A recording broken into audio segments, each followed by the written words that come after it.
Every once in a while, you come across a company that makes you stop and take a closer look. Obviously rain. Rain. That is the product. Rain is usually something that you experience, and certainly not something that you'd expect to find at the center of an alcohol brand. Most of the people said, no, it cannot be done.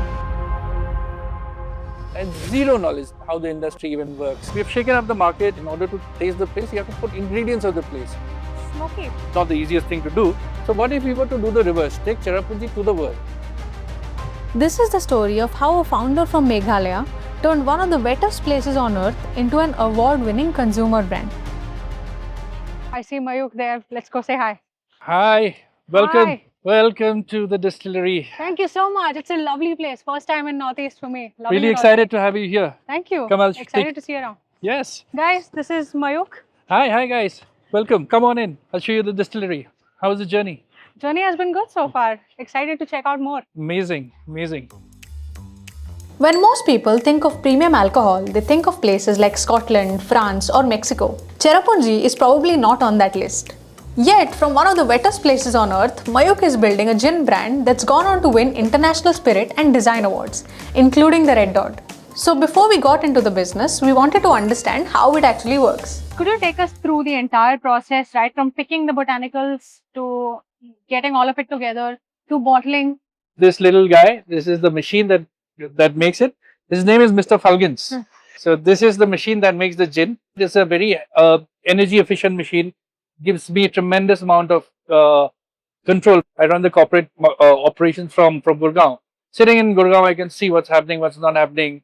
Is the run okay? Is the run not okay? All the botanicals go here with grain neutral spirit that goes in here. These are some of the botanicals you can see. Many of them are processed by us. For example, this is the famous Khasi Mandarin that we use. The thing is that if you can just break it, you'll see how much aroma is there. Oh, so aromatic. Similarly, there's this very sweet lemon from Assam. It's called the Kaji Nemo. It'll give you a very mild, sweet aroma. In every Indian kitchen, you'll find this. Coriander. This is coriander, but this is from Assam. This is called parrot coriander. This is very fragrant, right? And all of these botanicals plus all the others, they are thrown into the pot with the correct recipe, the measurements. Got it. How many bottles can you fill a day? This one can do about 600 bottles in a day. The other ones are a little higher, so then about 900 bottles. The bottling happens inside? Bottling happens inside. We'll go here. I want to show you how the bottling is also done. So this is where the packaging for different states. Every state has a different label. The prices are all different for different states as per excise laws. Oh, what's the cheapest? I think here, home state. It is the cheapest because we produce here. How much is it? This one is 3,300 here. And in Goa, this is 3,500. Cherrapunji is known for one thing, that is rain. It receives more than 11,000 millimeters of rainfall in a typical year, which is why most people come here for the waterfalls, the serenity, the peace. But we came here because of a bigger question. Can geography itself become a product? What made you decide that the rainwater itself needed to be a huge part of the spirit? See, when I started this company, it was a COVID baby. Back in the day, travel was not so easy. And there were a bunch of tourists from Maharashtra who had come. And I said, what have you come to see? They said, we have come to see the hills, the people, and the rain. I said, rain always happens in Maharashtra. Why do you have to see it here? I said, no, we want to see the place as it is very alien to us. And I knew that moment that rainwater is something that I really want to use in a product. So why did you decide to build this out of Meghalaya, out of all places? Because it's my home. So I was born here, brought up here. So we are from Shillong. So the thing is that it gives tremendous amount of joy for me to build something back from home because there's a lot of potential that I see in terms of brands that can come out from not only from Shillong, from the entire northeastern region. Everything is so fresh. We are so blessed by nature. We are blessed by incredible and very diverse cultures. So I think that's the reason I wanted to build something from here. Also, I see a lot of awards here. Please tell me more about them. These are all Spirit Awards. There's some Sustainability Awards. World Gin Awards, all sorts of spirit awards. We also got recently the Red Dot. The Red Dot is not a spirit award, it is actually a design award. And not a lot of brands get it. Previous winners are Ferrari, Apple, so then you're transported into another league, right? And suddenly, with our new patented jigger mechanism, that's what we've been able to win. So yes, we have shaken up the market, and it's a matter of immense pride because this shows that there's so much more possibilities in the region. By this point, we understood why Cherrapunji mattered. What we still didn't understand was why they picked gin. Because if the goal was to bottle a place, there were probably 100 different products that Mayuk could have built. So why exactly did he land on gin? Tell me, why did you choose to get into craft gin? See, first of all, before craft gin, the idea was to actually, please have a seat. The idea was to actually make a high quality product. And before that, I was working in marketing, and I started my career out with advertising. And that was my foundation of my career until COVID hit, and I came back home. So this is home for me. We have a great tourism scene here, like about 1.5 million tourists come here. But just imagine, so many people can't come here also, right? So what if we were to do the reverse, take Cherrapunji to the world? So that is what my idea was. And the only one thing that I could take was obviously rain. That is the product. But I still didn't know what to make of it. Like I thought that if I were to make something, I have to use this rainwater. At that time, there was no AI. So I started doing Google research, and I said, like, what can rainwater be used for? They said rainwater is equal to distilled water, which we all studied in school. Distilled water is used largely in battery, the big batteries, they use it. I think they need it. And there are other applications too, but none of them excited me. I said, like, I'm not going to start a brand of a distilled water for batteries. That's not me. Like, I said, then in Google page number 2 or 3, somewhere somebody wrote that it is also, distilled water is also used in the dilution of spirits. I said, bingo, this is the idea. So this was about 5-6 years ago, and I had zero knowledge how the industry even works. And here we are today, distilling and sending, Cherrapunji craft gin to the world, winning global awards. For us, it's about the love for the craft and how we can add value and differentiate our product. We are good at, making something which is totally, let's say, unique, differentiated product and deliver it to the consumer. Because we cannot fight the big alcohol companies on scale and distribution, right? How do we fight them? So my strategy was put everything in the product. Don't spend on marketing. Take out that marketing thing. Put it on the beautiful packaging that you have. Put everything on the ingredients. Make a differentiated recipe which is really high quality, and give it to the consumer. Let the consumer try. And in our case, they've been loving it so far. So whatever we have released. So when you started, did you have like a final taste that you had in mind that it should taste like? Did you have that in your mind? Yes. So my idea was, again, like I said, it needs to taste different, but I wanted a different that made sense. For example, we have a smoky dimension. So to the gin, and that comes from the smoke tea. Now, why smoke tea? Because we have, even in our northeastern food, many of our cultures smoke our food, especially our meats. Right. So that's a dimension I wanted to add in the gin. So a lot of these things are also derived from culture. For example, we use Khasi mandarin, right? Khasi mandarin is something that grows here. We use Kaji nemu. The idea was to include local or regional botanicals. So that the place has, you have to taste the place. In order to taste the place, you have to put ingredients of the place. Before we even got to the gin itself, the bottle really caught my attention, and I really wanted to understand the story behind it.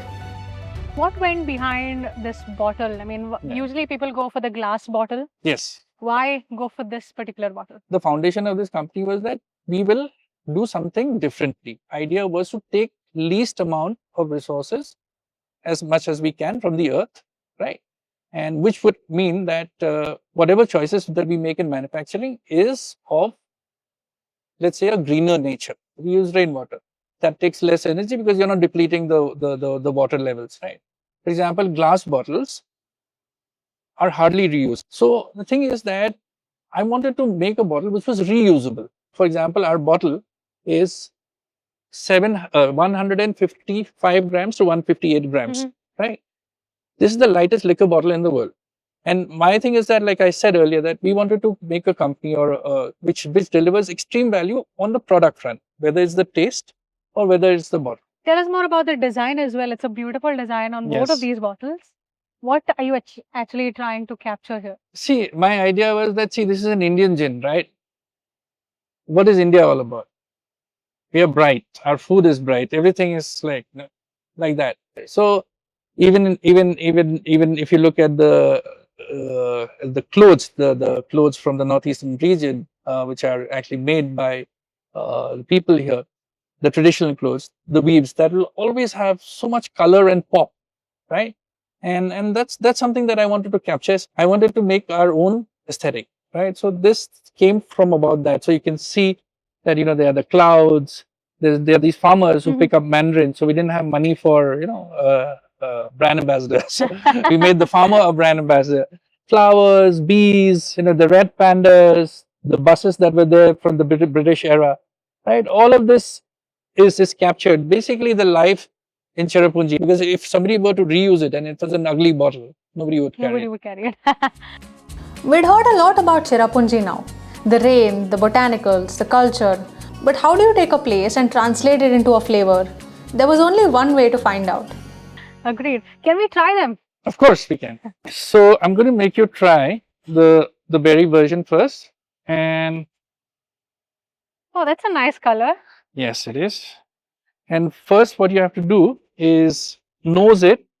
And I'm going to make you try the OG. OG, we call it the OG because this is the first variant. You'll get. You tell me what you. Smoky flavor. What makes it spicy? Spicy. There will be a little bit of first thing that will be there. Obviously, is the juniper. Then we use non-traditional, so we use a little bit of cardamom as well. Then we use. Have you heard of taro? Taro is a yes. This gin is gives you a very nice mouthfeel because it's also very important. So not everything is about flavor. So we use the Khasi mandarin, which gives you a very nice mandarin nose, followed by a little bit slightly minty as well. Yes. So what I've tried to do is try and make regional or local botanicals the hero because that grows here, right? Why should I get, you know, juniper from Estonia when I can Agreed. get something? Why should I get lemon from Italy when you have such beautiful lemons in India? Indians consume nearly 300 million cases of whiskey every year, more than the United States, France, Japan, and UK combined.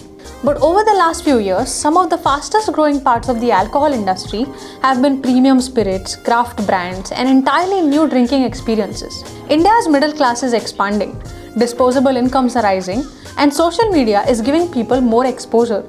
And they're treating alcohol the same way they treat coffee, food, or fashion, not just as something to consume, but as something to explore. So India has always been a whiskey market, right? But in the last couple of years, say 4-5 years, every alcohol shop has gin coming up, all sorts of premium gin. Why do you think that happened?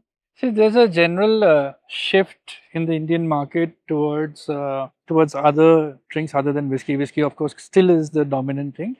The gin revolution in India, at least I think when we started, I think around 2017. The thing is that there's been a global shift of people wanting to try white spirits. Also, there's a lot more play. Gin is a very playful spirit because, you know, every gin is very different. So, you know, there's a lot of scope in a product like gin, and specifically gin. Why? Because, you know, that's the only spirit where, you know, you have the potential to really take the place and make people taste it. And that's why I think, you know, gin also has been coming around successfully. So when it came to alcohol, Indian consumers mostly used to trust all of these fancy imported products. Do you see that changing now and them moving towards more homegrown spirits? Certainly. I think there's been this huge shift because, you know, I think what has happened was earlier there was always this trend of international or global or imported is better. Now that has changed. We have started making better stuff. That's for number one, more craft or let's say more premium stuff. And validation at the global stage, and that has changed the consumer mindset. They know that okay, now we are making truly world-class spirits which is also differentiated from our home, which is India. A few years back, drinking used to be very monotonous, right? Whiskey, mix it with soda or mix it with some soft drink, and that was it. But do you think social media and the cocktail culture has somehow changed this category because people are leaning towards more experience-based drinking? Yes, I think so, because there's a very good cocktail culture that is happening currently in India, and I think which is basically, a lot of these bars are experimenting with not only age-old spirits, but using their own craft and creativity to come up with something new, which the customer is looking for. The idea is that they want a differentiated experience, not what their father was drinking. If you go into a bar anywhere in the world, you will see the standard brands everywhere. To make for a small craft brand to make it to like the top bars, there's a huge journey that they have to travel. The Indian alcohol market is worth more than $60 billion. But unlike most consumer industries, it doesn't really function as a single market. Every state has its own rules, taxes, and approval processes, which means building an alcohol brand involves far more than just making a good product. Okay, so what is the most capital intensive part about building and scaling an alcohol brand, a premium alcohol brand that too from India? See, for premium alcohol, it's not a plug and play thing that you have a bottling plant and you tie up and then you go ahead. Premium is when you have total control over your product, which means you have to invest in some critical machinery like stills, etc., and also master distillers and getting a proper recipe made and also correct sort of sourcing. The thing that is the biggest barrier to entry is not actually manufacturing today. It is the complexity of understanding excise regulations, and because when you're operating in India, you're not operating in one country, so you have to understand laws of each. You have to price it correctly in each of your states, and then you have to get your money back on time. Otherwise, as a startup, it's very difficult to afford not have like the right kind of cash flows. How open has the entire industry been to having like a new age player entering this space? I mean, is it more inclined towards supporting incumbents? The alcohol players that have been around, like the big alco, which are probably most of them are not Indian companies. Of course, when you have 5 products and if you introduce a 6th product, it's easier for you to enter. But if it's your first product, you have to crack everything from ground zero, and that becomes the difficult part. Getting entry into a bar, to get your first product into any market, that's the challenge. Got it. So now talking a little bit more about that it takes longer. So advertising when it comes to alcohol is a little restricted, right? It is. So how are you navigating that? Like I said earlier, that we invest everything in the product, and what really helps is word of mouth marketing. So we decide to take all the monies that is available and pump it into the product, so there's better word of mouth. So the bottle markets itself. Bottle reviews, awards, all of those matters. Taste, because if somebody likes it, it's highly likely that they recommend it to their friends and family. So when you think about whiskey, you think about Japanese whiskey, right? When you think about tequila, your mind goes to Mexico. How far are we in that journey when you say, okay, gin, and then somebody mentions India? So there are two things in this. So one is native drinks like tequila, like GI tags, for example, champagne, tequila. Now you cannot make it out of France, or you cannot make it out of Mexico when it comes to tequila. When it comes to IMFL, Indian made foreign liquor, so the set categories like whiskey, brandy, gin, rum, etc. For those categories, I think there is a change now. I think people are accepting Indian products. The premium ones who are really making it with intent are going places because people know that generally these are great quality products, and why can't we have a better quality Indian product? Because see, everything that's liquor is to come from the place like this land, right? So if India grows better spices, better oranges, better, let's say, barley, so why it'll translate into a better product, provided you put that science and attention to detail in manufacturing. Okay, so how difficult is it for a small premium alcohol brand like yours to enter the big markets? The big markets in India, frankly speaking, are very difficult for any young startup in India, because the laws are tilted towards like BIO. BIO means bottled in origin, which means imported liquor. For example, if I have to enter Delhi as a gin brand, you have to pay 15 lakh rupees per label, per SKU. Now, compare that with a foreign brand. They can enter just under a lakh rupees. They have to pay per year, per annum, just to enter. Similarly, in Maharashtra, something called K-Form. That's again about 16 odd lakhs for a gin. UP again, much very high, about 25 lakhs that you have to take as a bond. But if you're a foreign player, you can just enter in about a couple of lakhs. And that's the difficulty that we have. Most of the liquor companies that are here in India, the top, I can guarantee it, out of the top 5, you'll find mostly foreign companies. The reason for that is that they're global players, global majors. They have also acquired Indian companies in the whole process. But the laws have not favored IMFL as a category, which is Indian-made foreign liquor in India. We have been put at a disadvantage against foreign brands in India. When you go to a Delhi market, you will find very few like startup being able to even go there, because it's just like too tough a battle to fight. Things will eventually change. But right now, the way it is, or the way the things have been, the big markets are, let's say, a little out of bounds. What do you think the premium consumer space is going to look like in the next 10 years for alcohol, for any other brand? In India, I think what's going to happen, there is premiumization that is happening. People want to, it's not about drinking a lot, it's about drinking high quality stuff. It's about knowing what you drink. Also, a lot of clean alcohol. You'll still be drinking alcohol, but you don't want like stuff that is industrially produced, things that have like that are not clean, added sugars. People are also going to be much more informed, because there's so much information around today that consumers will start demanding better from legacy players which have been around. Consumer awareness is going to go higher. They're going to demand premium and cleaner alcohols. And if you look at what Mexico has done, they have done a fantastic job of protecting tequila and marketing it to the world, right? We need that kind of an approach for our heritage alcohol. And as you know, the central government does not control excise. There needs to be some unification where we come together to have a unified heritage spirits or brews and ferments policy. Yeah. Okay, so there was this report that Gen Z is drinking less. People in general are drinking less. They're focusing more on the experience and opting for cleaner beverages, cleaner alcohol. And there's also legacy companies coming up with non-alcoholic beers. So what's your take on it? India is moving on the other direction. The market is growing, and craft would be growing significantly higher, craft or premium alcohols. But it could be true that Gen Z overall is drinking less, but the market is still expanding. In India, it's growing at a phenomenal rate. So when we talk about India, I think there's a lot of growth. There's a lot of room for growth, right? And the premium, again, not only in alcohol, every category is premiumizing in India. So I think there's a huge scope in F&B, especially in the liquor category, to grow even faster. We have grown about 533% last year. So that's the kind of growth that is happening in craft brands. A few years ago, the idea of a premium gin from Meghalaya might have sounded very unusual.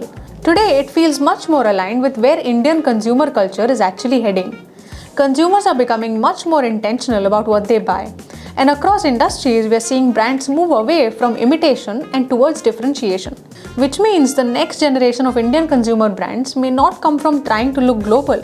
They may come from understanding what makes a place unique in the first place. For us, this is business.